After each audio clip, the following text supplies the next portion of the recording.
台北车头，逐工拢有真侪人会出入入，有群众团体都批评车头的路线设计有问题。因也邀请立委体验坐轮椅坐一日，立委也讲坐轮椅就要加开真侪时间，才通坐到车。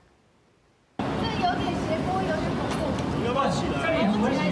两位立委郭玉静、陈金辉坐轮椅伫台北车站坐一日，体验行政者的日常。无到一时啊，随放弃，因为实在是收坐问题啊。行政者要对大厅去到台铁需要落楼，会当坐椅电梯去到地下1楼。不过远远一个看，操作使用说明有够细腻，若挖进来看，就有可能会摔落楼。 有文字说明的是不这里，啊，我若较我是啊，谈一个较头前面，若唔多小撸一个，人落去啊。真无简单，看好说明书，要敲电话通知台铁人员来启动电梯的设备，也要等6至10分钟。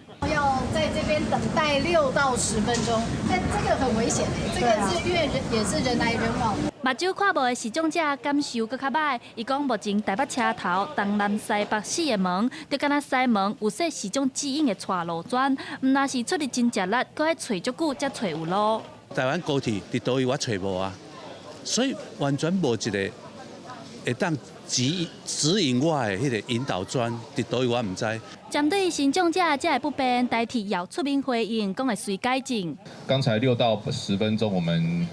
想一想，的确是稍微久了一点了哦。这个我们会来检讨有关指标跟相关的进出口的一个导引哈，我们会即刻来做一个研究。行政团体认为台北车头是门面，应该要全面改善无障碍设施，做出明确指引，建立会当查询的无障碍资料，维护行政者上基本的通行权，唔通互因伫台北车头弄西。记者李亚轩、林旭凯台北报道。